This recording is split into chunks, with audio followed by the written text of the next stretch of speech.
Hi and welcome to this session on curation as part of a learning strategy. Curation of content is about more than just collecting lists of useful related stuff that people can choose from. And our role as curators in L&D is to find, filter and contextualise content that will meet learning needs and enhance existing learning experiences. In order for curation to work seamlessly in an organisational learning situation, it should sit on a level with other modes of design and delivery as part of the overall learning strategy. So what do we need to consider when it comes to curation as part of that learning strategy? Well, I'm very pleased to welcome Chief Learning Officer at DGreed, Kelly Palmer, who's going to be sharing with us her experiences of curating content for learning. Welcome, Kelly. Thank you so much. It's great to be here. Thank you. Well, just while Kelly is getting ready to take her place on the virtual stage, I'll just give you a bit of background on her. Kelly Palmer is a thought leader on the future of learning. She recently joined the executive team at DGreed as Chief Learning Officer, where the mission is to help people embrace lifelong learning and discover and track personalised career development and all learning wherever it happens. Kelly was formerly the Chief Learning Officer of LinkedIn, where she was helping employees transform the trajectory of their careers through learning and development. Prior to LinkedIn, Kelly was VP of Learning at Yahoo and also held executive positions in learning, MA and production development at Sun Microsystems. Kelly also holds a BA in English Communications and an MS in Instructional and Performance Technology and is always learning, as we all are, I think. Yes, I had to get that. All right, well, thanks very much for joining us today, Kelly. So I think we'll just get stuck into our content. Sorry, that's Kelly there for those of you that were wondering who she is. Okay, so just give us a bit of context. We're going to start at the beginning around your target audience and situation that led you to consider curation as part of the learning strategy while you were CLO at LinkedIn. Can you just give us a bit more background about that, please? Yes, sure. So really my thinking around curation had started before I actually got to LinkedIn, and as you mentioned, I had spent some time at both Sun Microsystems and Yahoo leading learning organizations, and I really believe that curation is kind of an evolution of learning and trying to solve the problem really that there is so much content out there, and really learners are overwhelmed with the amount of content that's out there. So I think at Sun and Yahoo I did a lot of experimentation with types of curation, but the technology just wasn't really there to help with the curation. So it wasn't until I got to LinkedIn and I had the opportunity to actually build a learning organization from scratch and also build a learning platform from scratch where the real promise of curation came to life. And so do you want me to talk a little bit more about how that evolved? Absolutely, because I think my next question was around, was it a no-brainer for you to curate or was it an experiment? So I think that will probably be covered as you talk. Yeah, absolutely. So what happened in starting a learning organization from scratch, I felt very privileged to be able to do that. I don't think a lot of learning leaders get that opportunity, but I thought, well, one of the challenges I had is that we didn't have any content, right? I was building literally a team from nothing, and so we had no content when I started. And so from my previous experiences at Yahoo and Sun, I had partnered with some really great content partners like Safari Books and lynda.com and others, and there's a lot of free content out there, so I thought, okay, if we're going to build this learning platform and start to curate content, I need content. And so while we started building some of our own LinkedIn-specific content, we partnered with some of these partner content providers and thought of the curation strategy that way, because what it really boils down to is that there's no need for everybody to create the same content. There's a lot of amazing content out there. Totally. So the thing, right? So it seems like the best strategy, and it was somewhat of an experiment, but the other part of it is that if you've got really precious resources and you don't have a lot of resources, one way to really think about your learning strategy is only creating the content that no one else can create. So that was the original idea around that is use your most valuable resources to create company-specific content, then partner with others that already have great content, such as, for a great example is PowerPoint training, right? Yeah. At every company I've been at, everybody wants PowerPoint training, but do we have to create that? I don't think so. That there's tons of content out there about creating PowerPoints, no matter what angle you're looking at it. So don't create PowerPoint, create something that's unique to your company, that you can really, that's unique, and that you're the only people that can create that. Okay. I don't know whether the next question on the screen there has actually been answered there. So I was just thinking about what learning needs were met best by that curated approach. So, and I think you've covered it in part there in terms of, curation meets those kind of generic learning needs where there is already, content out in the public arena. But was there anything else driving the curated part of your strategy?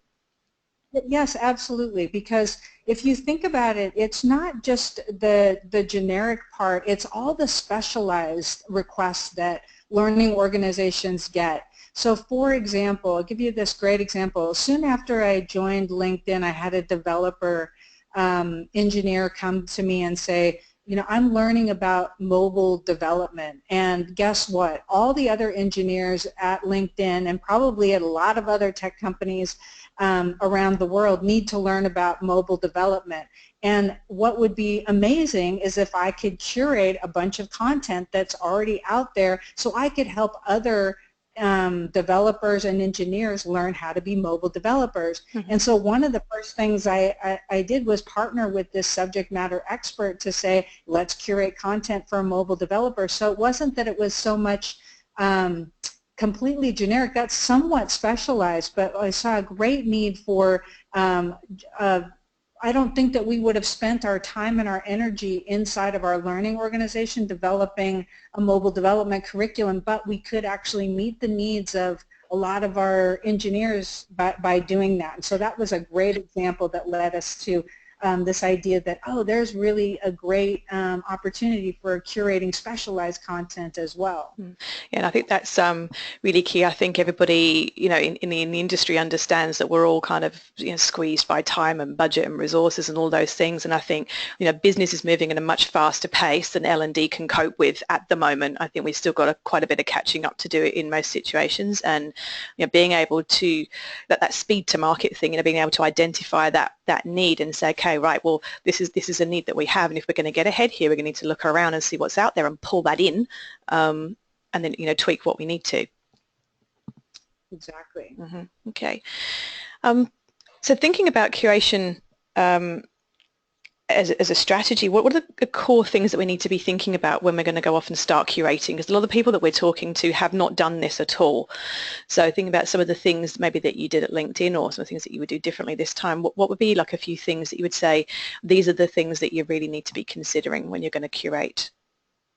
Right. So I think that, first of all, you need to think about content curation as part of an overall larger learning strategy. Yeah. You have to figure out, I think that if you just start curating content, it's out of context of a bigger picture, and so you need to think about, what is my overall learning strategy, and how can curation fit into that? So for example, when I was Chief Learning Officer at LinkedIn, what we thought about is that we were going to focus on a few company priorities that were really important and specific to LinkedIn. And so one of our priorities was around leadership and management.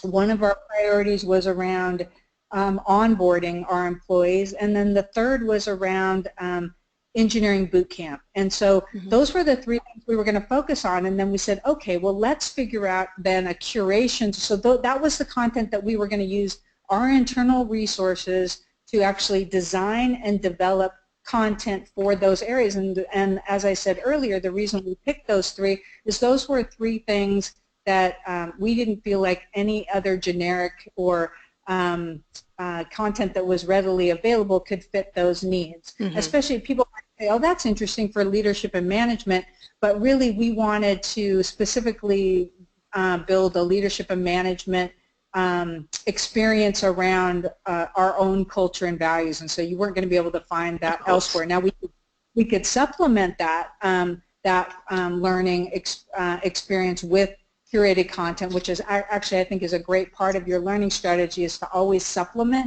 your larger strategic items with curated content. But after figuring out what our most important priorities were, then we said, okay, now we're going to have a curated content strategy around where we have some of the skill gaps. Like we didn't have learning, we weren't going to develop learning for professional development or for marketing, for example, or for sales. So how can we actually then curate content around a lot of these other topic areas that we knew were going to be needed, but we didn't need to create the content on our own. And that's how we put it in as part of our larger strategy. Second of all, so that's the first thing I think you should consider when you're trying to think about a curation strategy. The second thing I think you should think about is figure out what partner content you'll want and what free content you'll use, because not all content is created equal. Yes, there's tons of content out there, but I think you need to do an evaluation of what kind of content represents your company and your brand and what you want your employees to see. So when we were doing an evaluation of our partner content, we wanted content that was really going to speak to our employees, and not all content did. So we did evaluation, and by the way, you know, every year there's more partner content out there, so you know, really evaluate whether that content is going to resonate with if you're in a Silicon Valley startup and yet you're getting content partners that have kind of old school people in them and topics around that, that's not going to resonate with your audience. So think about your content partners and whether they'll resonate with your audience. And then the third thing about creating a curation strategy is that you need to figure out if only the learning organization will curate content, whether you'll partner with subject matter experts like I talked about in an earlier example, or if you let anyone in the company curate content. So I think those are the three core things that you need to consider when thinking about a content curation strategy. Okay, cool. And maybe, I'm sorry, I think I have to add one of the more important things that I kind of just implied here, but probably the first thing that you need to consider before you even do, well, maybe after you've done all of that, is think about now what technology is going to help you best have an amazing learner experience, and how are you, based on the strategy that you put together, how are you going to deliver this curated content in the best way, and what technology is available to do that. Yeah. So that would probably be probably one of the most important things, but I have to say, figure out your strategy and then pick your technology. Yeah, and I was actually just going to say that because I see that in so many places. I think having been sort of part of this industry for a while as a vendor and as a customer, where we kind of go to conferences and we see these great tools and we get sold the tools, and then we try and make the learning fit the tool, and it just does not work. And I think really understanding what you need the tools to do before you go to market is super important. I couldn't agree more, and I think that that's what's happening with a lot of, you know, learning management systems that are out there. It's like, you know, they pick that technology first, and then they try to build their learning strategy around that, and they find that, oh, it really can't do all the things that I want it to do. And I think that was my frustration when I got to LinkedIn, and why I decided to build something, is because I couldn't find anything out there that really did everything that I wanted it to do. Yeah. And then you might say, okay, but now you're at Degreed. Actually, Degreed has actually taken it even further. It was the same, it was almost the same vision for a platform, yet LinkedIn, our platform was only for internal employees, whereas Degreed is actually available for others to use. So. No, that's pretty cool. In terms of your team, now, because while you kind of built the learning organization from the ground up, I'm assuming that there were some people there that were doing learning in some way, shape or form. Was that the case, or did you literally start from scratch there? Literally started from scratch, Okay. But that doesn't mean that there wasn't some upskilling and that there weren't some changes that we had to make even as we were building and growing the team, because I think at first I figured out the strategy, and then I was lucky enough to actually be able to hire to the strategy. So since we were focused on learning, or since we were focused on management and leadership development, I had a person that was in charge of management and leadership development. I had somebody that was in charge of the onboarding strategy and the engineering boot camp, and then I hired this small development team to do the platform. But as our team started to grow, and we started bringing in instructional designers, which we actually, by the way, didn't call instructional designers. We called them learning experience professionals, because if you're thinking about online, there's much more to it than just the instructional design piece of it all. So yes, I did build it from scratch, but here's the difference. When we finally had, you know, a prototype of a working platform, what became really clear is that we needed somebody in charge of the curation strategy. And so what I did was I created a position called content editor-in-chief, and I borrowed that from, you know, the publishing world, where if like a magazine where they're, you know, basically magazines are curating content every month into a magazine type format. So imagine that, you know, you're doing the same thing. So I created that position, and that person, because you need somebody who's in charge of the curation strategy and somebody who's going to kind of oversee it all. So I actually hired that person from, it could be a learning person, but I actually hired somebody from the publishing world. But then the part of upskilling the other people who had been in, you know, who I hired in, but who had been part of learning for a while, is that a lot of times people aren't familiar with the technology and understanding how to actually do that curation. So the editor-in-chief leveraged the rest of the learning team to curate by their area. So for example, I had somebody in charge of the management and leadership space, but she wasn't necessarily that familiar with the technology that we use to create the content. So we got her up to speed on the technology, and then she helped curate content that would support the leadership and management experience that we were designing and developing. Okay. And so, yeah, so does that make sense? Yeah, absolutely. And I'm interested in a couple of things there. So one is, it sounds like you kind of had different people looking after different kind of topic areas or disciplines of content, but also that thing about having somebody from the publishing background. And I think, you know, I'm certainly seeing, I suppose, running my own business and getting more involved with digital marketing, and I'm seeing so much crossover between, as we sort of move into this digital space and curating content and things, so much crossover between marketing and learning, and I think there's a lot that we can learn from each other in both those disciplines. So it's just interesting to hear you talk about that. I couldn't agree more. I think the lines are becoming more and more blurred between marketing, communication, learning, and publishing. So I think that's right. Okay.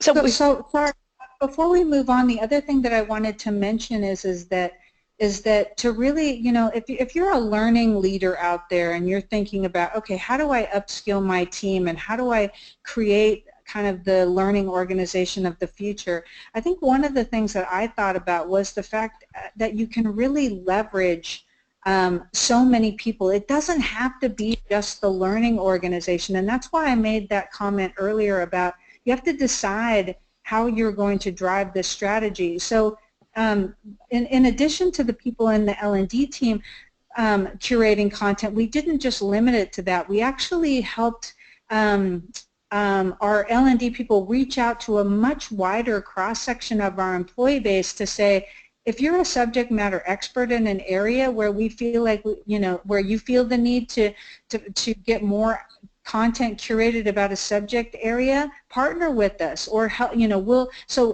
think about that. Your resources just, you know, or become so much greater if you're not just relying on your L&D team, if you actually leverage subject matter experts and all the content that's out there. Yeah, and I think that's probably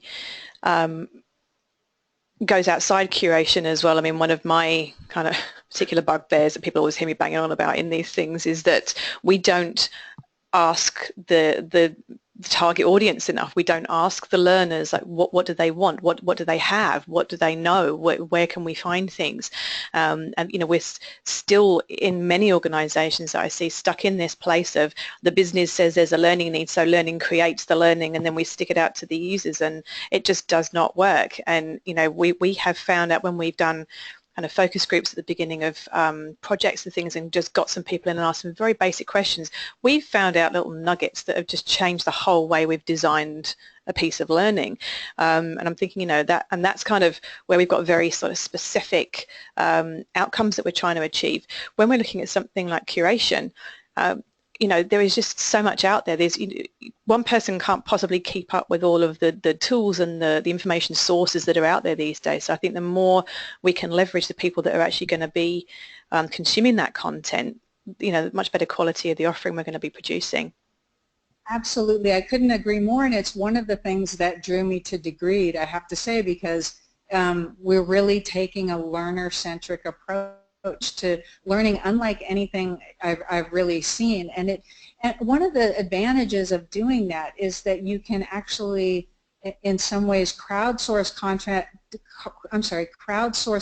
and also do mini needs analysis, like you were saying, right in the platform. So for example, both at LinkedIn and what we're seeing with Degreed, is that when people are looking for content, say they see a pathway of curated content and there's a lot of great stuff in there, we can actually see that they're consuming it, they can rate it, but also if they're searching for something and they're not finding it, that's an aha moment to say, oh, our learners are looking for something, and they're either finding it or they're not finding it. If they're not finding it, that's the little mini needs assessment where you can say, oh, maybe there's this new technology out there that we should start curating content about, or maybe there's something that we don't have curated content on that we need to look at. And so it's much more learner-focused, learner-centric, and I think it makes for a better overall experience. We know we're not wasting our time. Yeah, and I think that's totally important, because I think that sort of stuff at the moment, we have no sight of that, because if people look for something within our LMSs or within our learning offerings in our curriculum and they don't find it, they won't come and tell us. They'll just go and Google it. And that's just how it works. And I think that's the reality of learning today, too, that we need to think about with content curation is that when we did a study that showed that people are only using, most of the learning that they do is outside of what corporate learning is offering. So either embrace that or we ignore that. I think the better option is to embrace that and say, hey, I'd love to know what you're learning when you do a Google search, or when you listen to a podcast, or when you go to an event. Why don't we track it all through our learning platform and give you a holistic view of what your learning looks like, rather than just what an LMS can provide through that. So I think we need to embrace the fact that people are finding learning everywhere all the time. Yeah. And just a quickie that there wasn't on the question sheet, but I was just going to ask you anyway. In terms of upskilling, I sort of was coming at that question probably from an L&D team perspective, so we can prepare for that. But was there any upskilling for your learners in terms of what they were getting, or did they just kind of jump on that quite quickly? So I think it relates to one of the questions is questions around challenges, because it doesn't matter how great, and maybe I should wait until we get to that. I'm not sure, but I think that upskilling your audience, there is an awareness piece that I'll talk a little bit more about, I think, later on. Okay, cool, thank you. Okay, so there's a lot of noise around these days. We are just so overwhelmed with information and content coming at us from all angles. So how did you get above the noise? How did you promote and socialize that content? Was that via the platform? Was that via email? Was that via some kind of other channels to make people aware that it was actually there and could be consumed? Well, that's actually the great segue to kind of the last question, because I think one of the issues that learning organizations have, even today, even outside of curated content is how do you let people know about the content that's available? And I think that we haven't typically been an organization that's done a lot of marketing or a lot of awareness around what's available. So at LinkedIn, that was a huge part of our learning strategy. Was we said we had to, create a brand, we had to do some marketing, we had to help people become aware of what was available. I have kind of a funny story that when I was at Yahoo, we had a partner, content partner that we were trying to figure out if we should renew the contract or not, and because it turned out that nobody was actually accessing the content. And when we did a little more research, we found out that nobody even knew we had it, right? So Right. you just, right, if you buy a subscription to this great partner content and then you don't let people know that it's there, you can't find it, right? So I think part of an overall learning strategy is to say, look, we've got to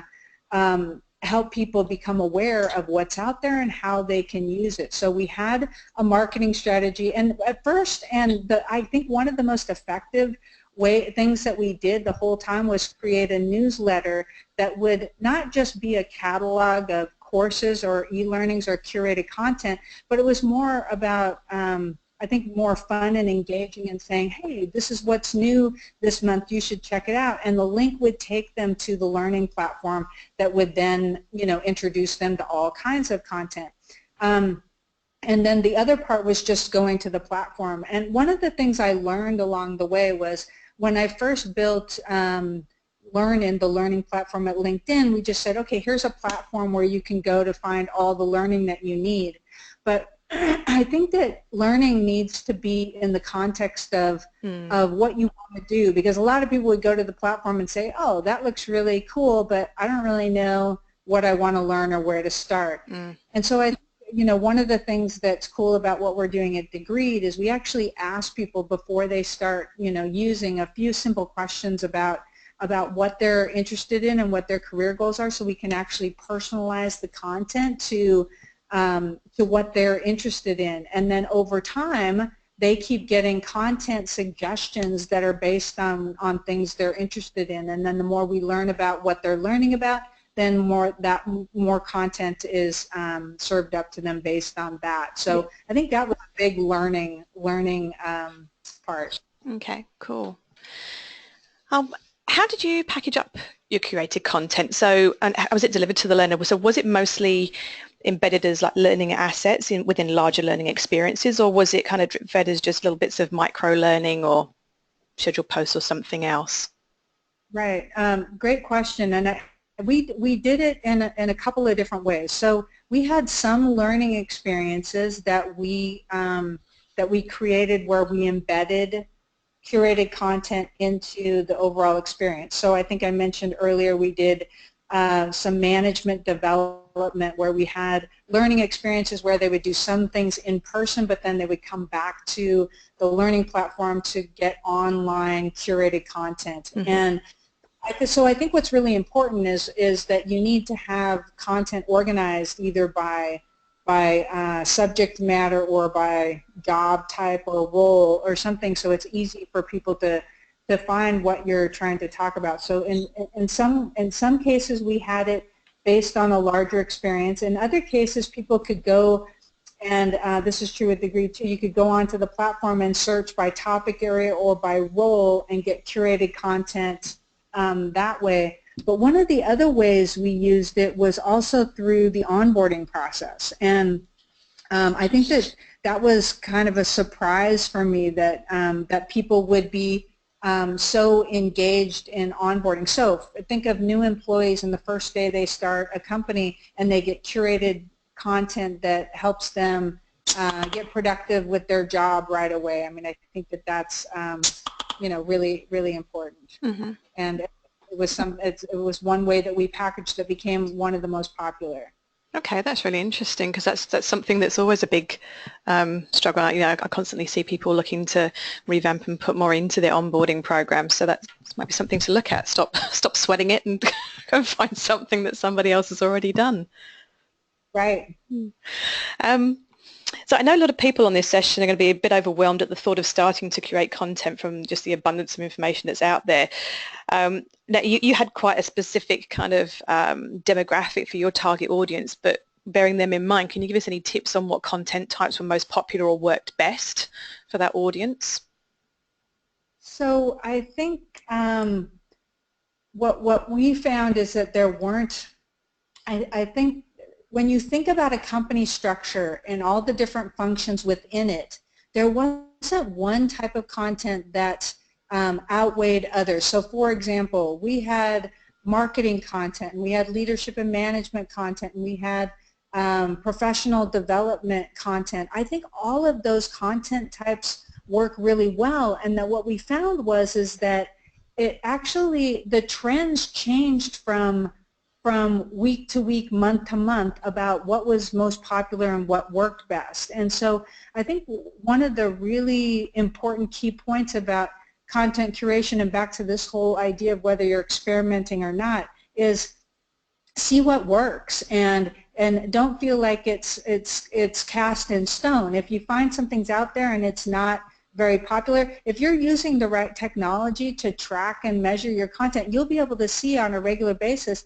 oh, this content, nobody is using this content, and we have tons of people using this content. And we used to show on a regular basis at LinkedIn what was trending. Like, these are the 5 top assets for the whole company this week, and then we would say for engineering, here are the top 5 pieces of content that were really really resonating with people, or a pathway that was really resonating with people. I think one of the things that we didn't discuss at the very beginning that I think is really important to note is the different types of curation, because curation is not always, I think people are confused sometimes about exactly what curation means, and I like to use this example. So say you wanted to learn about social media, and you were to do a Google search on social media. You would probably get a couple of thousand hits of any kind of asset around social media, and it would be up to you to figure out what was most useful, whether it was a learning asset, whether it was good quality or not. That takes a lot of time. And so that to me is content aggregation. It's just serving you up everything that's possible. When you get to curation, there has to be some thought that goes into it. It's like if you're looking for social media and you've got 3 content partners and your own content, you'll say, oh, here's a book from Safari Online Books that's amazing. Here's a free YouTube video that is really great. Here's a course that our own team created, and now you have maybe the best 6 or 8 or 10 pieces of content around social media, and depending on the person's learning style, they can pick one of those. That's one example of curated content that I think is really powerful. The second way is more prescriptive curated content, and that's actually a pathway where you say, hey, I'm a mobile developer and I want to know the steps that it takes to actually learn how to be that. And so there's a bunch of curated content. First, maybe there's an introduction that's a video, and then there's a slideshow, and then maybe a course, and maybe a book that they have to read. It's a bunch of different types of learning assets put together that then at the end of that, somebody is able to say they learned a skill or a new behavior based on that curated content for the skills. So I think that those are 2 examples of how you can curate content, but very different in terms of that. Onboarding is another one that's more prescriptive, but for a particular need. So I think you have to figure out what you're trying to do, and then what content will work. Okay. In terms of the format of content, did you see any difference between things like video versus PDF, ebooks versus blog posts versus podcasts? I'd say, when I joined Degreed, I went through an onboarding pathway, and what I found is that I got a variety of learning assets, whether it be an article, a book, a video to watch, and it wasn't so much about the format that was in that particular case that was important. It was that at the end of that curated pathway, I felt like I was equipped to be a better employee at my new company, and I think that that was the goal of that. Mm-hmm. When you're curating content around topic areas, so for example, you want to learn more about social media, and say you get 10 learning assets and they're all in different formats, this is where I think it really comes down to people's learning styles. And they can say, oh, I really love to watch videos, and I really hate to read books. You know, there are people out there, or I love to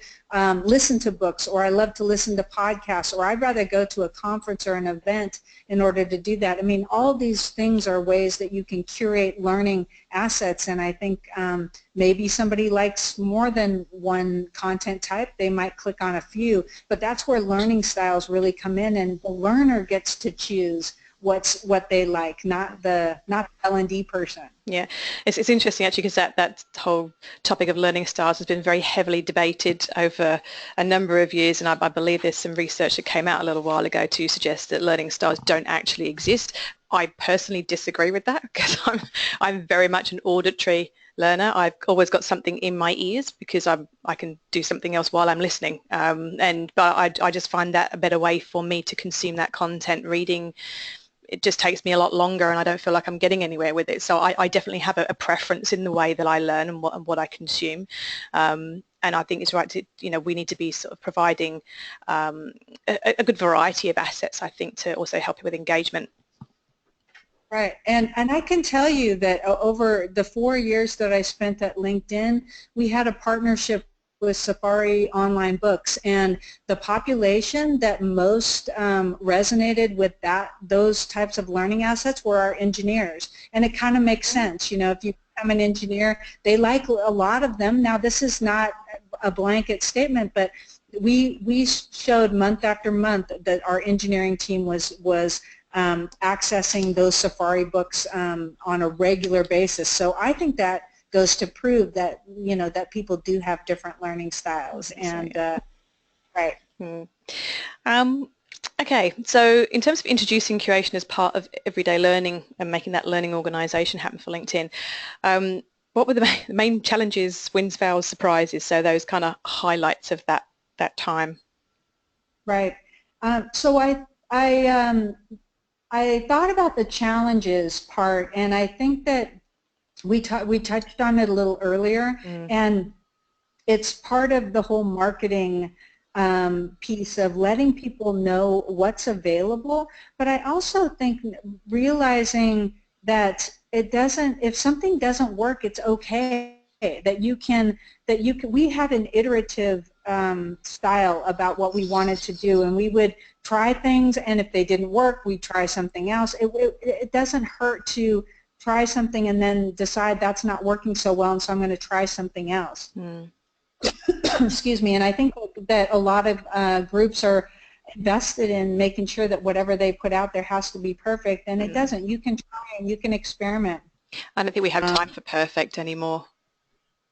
I think that's exactly right.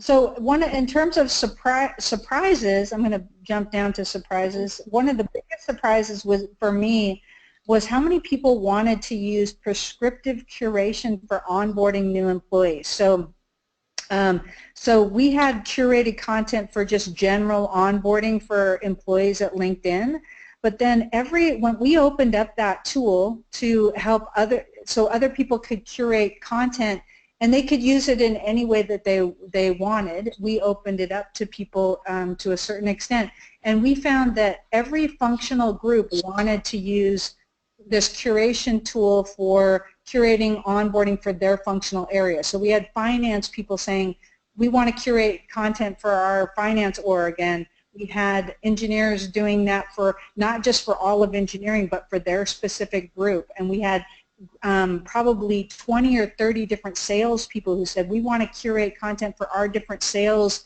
teams within sales. So that was pretty surprising to me. I didn't realize that it would be such a popular tool. Curation would be so powerful for onboarding employees. And if you think about it, every company I don't care what company you are or what you're doing, you need to onboard people. So that's kind of an interesting way to think about curation. Mm. And then I also think in terms of the wins, a couple of things came to mind for me there, and it has to do with the struggles that L&D people feel when, excuse me, when they feel when they are getting a lot of requests that they don't have resources to fulfill.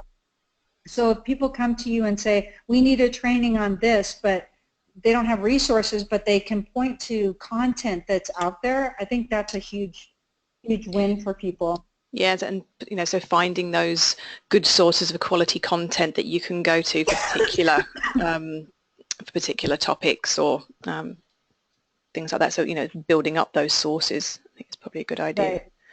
Okay. And then the other thing in terms of the win, I think it also makes you aware of all the content that's actually available when you put it all together.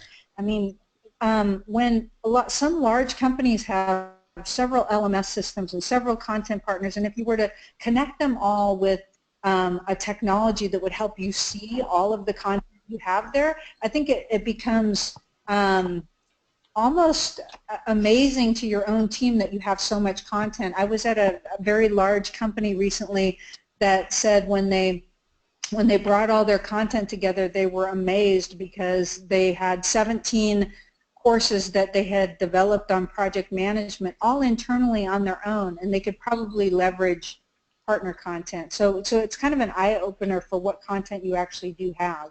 That's quite interesting you should mention that, because there's somebody else that I spoke to for one of the other sessions here, and they mentioned the same thing about going and seeing what you already have internally before you start creating, because I think historically people have just got bored waiting for L&D to produce stuff because we're always so under-resourced. So people have gone and created their own little mini sessions on things here and there is actually some fantastic content out there because it's been created by the people who know the most about that subject. So if we can take that and tweak it and use it, then why not? And yeah, I absolutely agree. And then the ability to to recommend content to others is, I think, really powerful too, because that's where an LMS is just like it's kind of a database of learning that's there, but people don't go in and actively say, oh, you should read this article or you should take this course. This was really amazing. And then when you add some of the social features where you can actually rate it or comment on it or do all the social things that I think people have always wanted to do with learning, then it becomes really powerful. Yeah, definitely. Okay. Do you think curation can work for learning in any type of organization? I can say definitively yes. And one of the reasons I say that is because I've been in some large companies, I've been in some medium-sized companies, and now I'm at a startup where where we're using it as much as any large company. And I think that that it doesn't matter the size or what you're doing, whether you're in the healthcare industry or retail or in tech.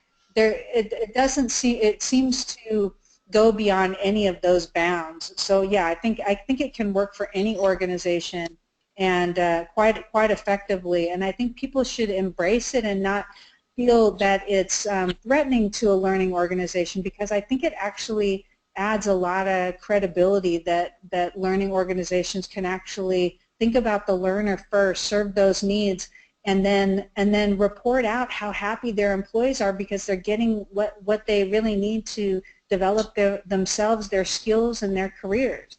Definitely, and I think there's a lot of I've seen a lot of articles bouncing around and discussions around, oh, instructional design is dead because we're no longer creating courses like we have been in the past. I think that's actually rubbish. I think instructional designers still have something to bring to the table there in terms of understanding how people learn, how to construct a course, like I say, a prescriptive pathway of curated content, how to create flow, how to engage with people, how to measure effectiveness of learning, and how to help them transfer that learning back into the workplace. So I think there's still very much a place for that. Absolutely, and I think even if you're creating your own content, you can, like what we did with leadership and management at LinkedIn, we figured out what content would reinforce what we had been talking about in the in-person experience. And I think reinforcements are great. And the other thing is that people need content when they need learning, when they need it at the time. If you're not going to wait 3 months for a course, if you've got to give a presentation next week, are you going to wait until that course is available, or are you going to go online? And how do people learn? Most people go to YouTube and watch a video if they're at home and they want to learn something. So I think that's coming into the learning world and the professional world as well. Definitely. Coming to a close now, where do you think the challenges around curation will come in the next 3 years? Which kind of seems like a long way away, really, with the speed that things are happening these days. 3 years does seem like a long time. But I was thinking about the evolution of where we've come with curated content and where we will go. I think some of the challenges are going to be around the fact that there's so much content now, and there's going to continue to be even more content moving forward. So I think we're going to have to figure out quality measures, and whether someone has to do that, or whether our learners will do that for us. I mean, when you think about I guess crowdsourcing and ranking and ratings and things like that, that can help to think about the quality of content, because I think sometimes if you're not thinking, when you were asking earlier about certain types of content types, I don't think it's the type so much as the quality of it, and whether people are actually feeling like they're getting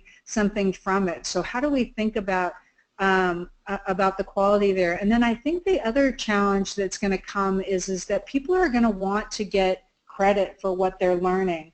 So if so much learning is happening online and you're able to develop major skills through curated content online, how do we help people get credit for the skills and what they're learning? And I think the first step to that is really just helping people recognize that here's their learning profile, here's what they've been learning, and here's the skills they're strongest in, or here are the skills that they're most interested in, and help it mirroring back to the learners what it is they're learning, and then for the future figuring out how to credential or give them more credit for what they're doing, so that and they can take that with them from employer to employer. I think is really a key thing in what I see evolving.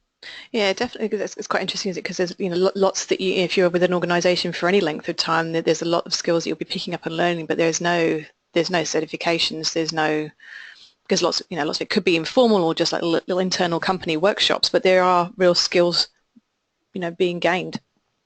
Right, and think about a learning profile where you could take that learning with you wherever you go. So I've talked about the major companies that I've been at. When I was at Sun, I learned a lot of things. When I was at Yahoo, when I was at LinkedIn, and to be able to capture all of that onto one learning profile and be able to take that with me no matter what, that's the promise of degree, actually, is creating that learning profile and making learning matter no matter where you do it or where it is, tracking and measuring all of that. So a little plug for a degree. Yeah, I'm interested in following Ryan's journey at the moment. I'll put a link for the people listening to Ryan's journey. It's interesting.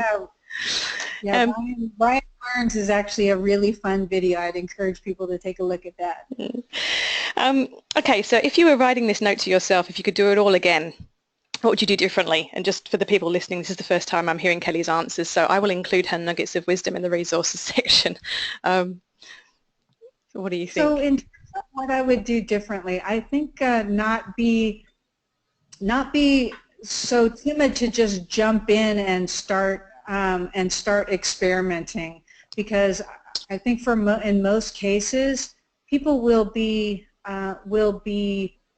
understanding that you're trying to make things better for them, and that you're trying to help them learn, and so they'll forgive, and everything doesn't have to be perfect. I think maybe that's a lesson for the whole learning field, right? You have to be more willing to iterate and to experiment and to not be so worried that everything has to be perfect. So I think I would have started doing much more of that earlier and just realize that that's okay. Mm-hmm. And I think the other thing is realizing, I think I realized that that technology could be really powerful in helping you get where you want to be, but to figure out, I think as we talked about earlier, thinking about your strategy and then really thinking about the technology that's going to help you get there, that's going to be really learner focused and that's really going to help you help your learners have a great experience. Mm-hmm. Okay, cool. And finally, let's move my slides along. Kelly's top tip. So the one thing, top tip. So that final bit of advice. So I'm looking to start curating learning. What's the first and last thing that you would tell me? Well, the first thing I would tell you is that there's a lot of content out there. Don't be afraid to explore and that content, and realize content's not the issue. There's so much content out there. It's how do you best leverage the content and think about your learner and what that learner really needs from us. And it may not be learning that we've created ourselves. It could be a combination of what we've created plus others. But I would say don't be afraid to go out and look at, embrace the fact that people are going beyond our L&D organizations to find the learning that they need, and that's okay. Let's embrace that and go with it rather than fight it. Okay, awesome. Kelly Palmer, thank you so much for your time this morning. I really appreciate you sharing all of those experiences with us. If anybody watching this would like to contact or connect with Kelly, you can follow her on Twitter at Kelly L. Palmer. You can also find her on LinkedIn, and I would also recommend you go and check out the DGRE website as well.